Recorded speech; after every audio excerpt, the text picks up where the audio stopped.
कथा श्री गुरु गोबिंद सिंह जी की। बंगानी का युद्ध ब्यौरा।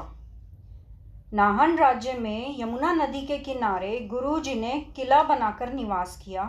यहाँ राजा फतेह सिंह की अगुवाई में पहाड़ी राजाओं से युद्ध आप जी ने बंगानी के मैदान में वैसाख में करके पहाड़ी राजाओं को बहुत बुरी तरह से हरा दिया। राजा फतेह शाह श्रीनगर गढ़वाली, हरिचंद हंडूरिया, मधकर शाह गढ़वालिया और गोपाल चंद गुलेरिया, भीमचंद कहलिया, केसरी चंद जसवालिया, कृपाल चंद कटोचिया पहाड़ी राजे युद्ध में शामिल हुए। इनमें राजा हरिचंद, कृपाल चंद, गाजी चंद राजपूत राजे तथा बहुत से इनके योद्धे तथा इनके साथ पठानों के सरदार निजाबत खां, हयात खां और भीकन खां भी बहुत सारे पठान सिपाहियों सहित शहीद हुए। गुरु साहिब की ओर से जीतमल, संजोग शाह, कुछ सिख शूरवीर, पीर बुद्धू शाह के 2 पुत्र तथा मुसलमान मुरीद शहीद हुए। युद्ध जीतकर गुरु जी ने अकाल पुरुष का धन्यवाद किया। गुरु जी का आनंदपुर वापिस आना।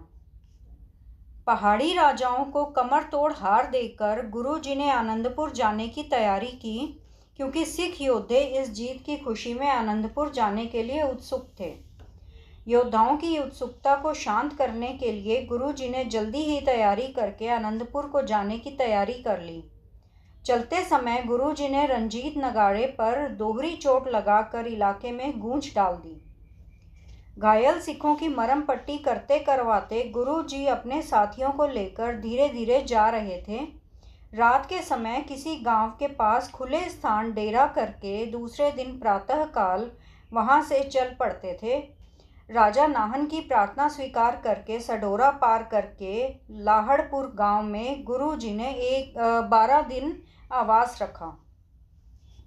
यहाँ से चलकर जब गुरु जी रायपुर पहुँचे तो वहाँ की रानी ने आपकी बड़े प्रेम और श्रद्धा से भोजन आदि की सेवा की। रानी के पुत्र को गुरु जी के केश रखवाए तथा अपनी एक ढाल तलवार उसे प्रदान की। यहाँ से चलकर गुरु जी कीरतपुर पहुँच गए।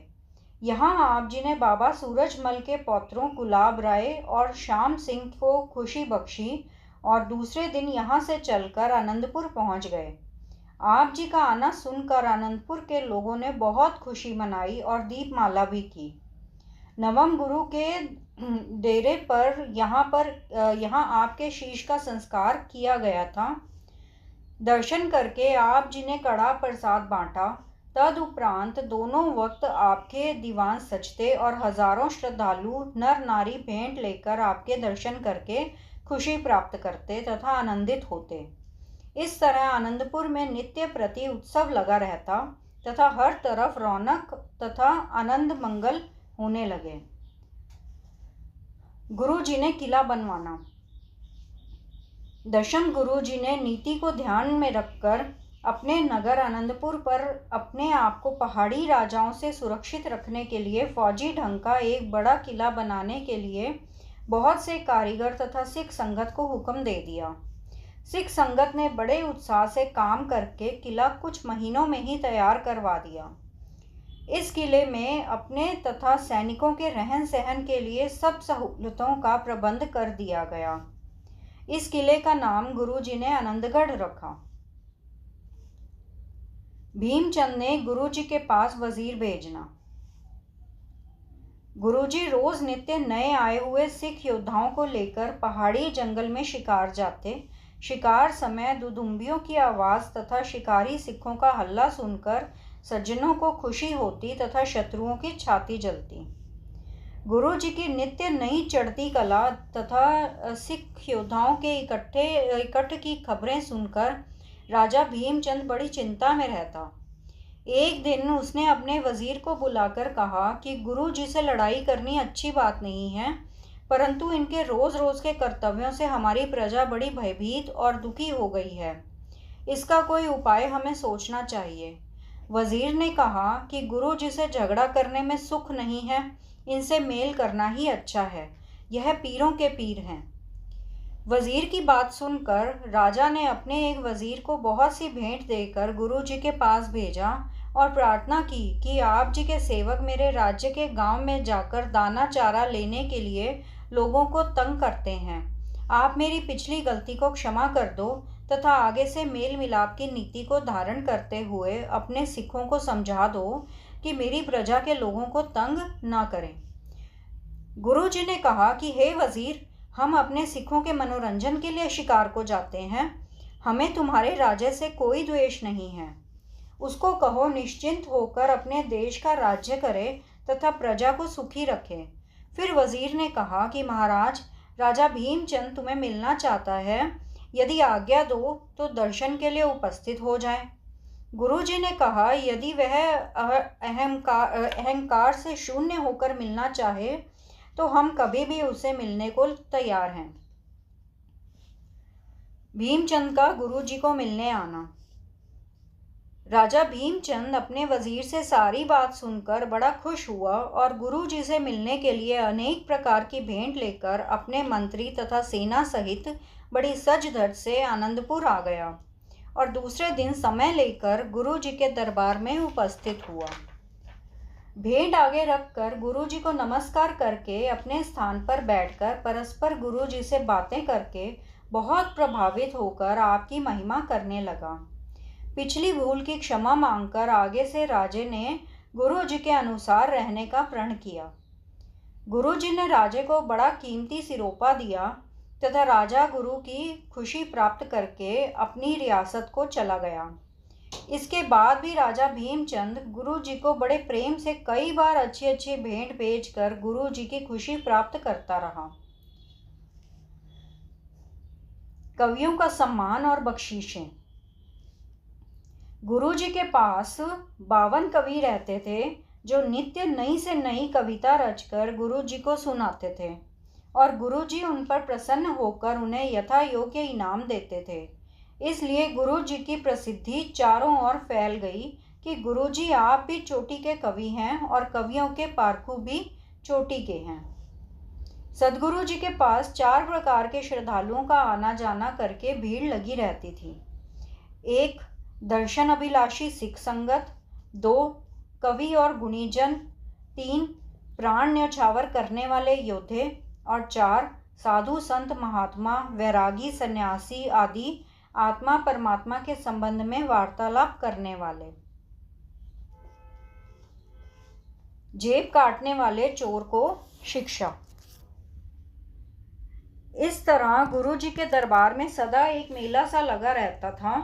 एक दिन 4 सिखों ने गुरुजी के पास आकर प्रार्थना की कि किसी ने उनकी जेब काटकर पैसे नकदी निकाल ली है।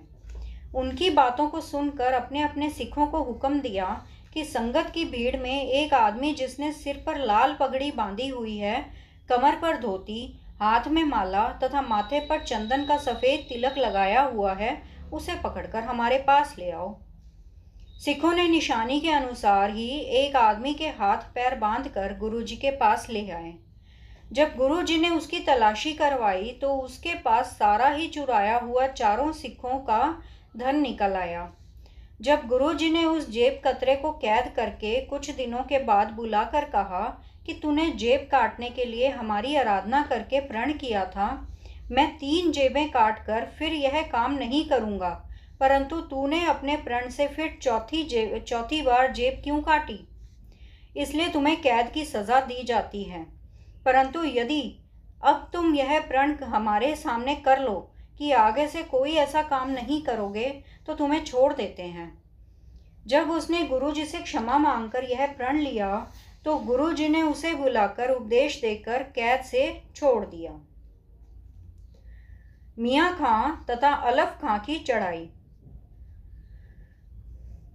ऊपर दिए कथन के अनुसार जब बहुत समय सुख शांति से बीत गया तो औरंगजेब का अहलकार मियाँ खां पहाड़ी राजाओं से कर लेने के लिए आप जम्मू आया और अपने साथी अलफ खां को कुछ फौज देकर कांगड़े की राजधानी नादौन राजा कृपाल चंद से कर लेने के लिए भेज दिया। राजा कृपाल चंद ने अपना कर अलफ खां को देकर प्रार्थना की कि राजा भीमचंद कहलूरपति हम सब राजाओं से बड़ा है। यदि तुम मुझसे कर पहले वसूल कर लो तो दूसरे बाईधार के सभी राजे अपने आप ही शाही कर देंगे। यदि राजा भीमचंद कर देने से इनकार करेगा तो हम आपकी मदद करेंगे।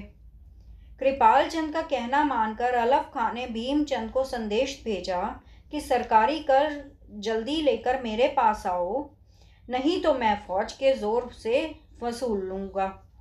अलफ खां का संदेश सुनकर भीमचंद ने अपने पटवारी तथा दूसरे राजाओं को बुलाकर सलाह की कि हमें अलफ खां को कर नहीं देना चाहिए। यदि युद्ध करना पड़े तो युद्ध करना चाहिए तथा इस काम के लिए हमें गुरुजी से भी सहायता लेनी चाहिए। यह सलाह पक्की करके भीमचंद ने अपने एक मंत्री को तुरंत ही गुरुजी के पास भेजकर प्रार्थना की कि यदि हमें अलफ खां के साथ युद्ध करना पड़े तो कृपया करके आपने हमारी सहायता करनी है। राजे की यह प्रार्थना स्वीकार करके गुरुजी ने मंत्री को कहा कि राजे को हमारी ओर से कहना कि कोई चिंता न करे, हम उसके पास पहुंच जाएंगे।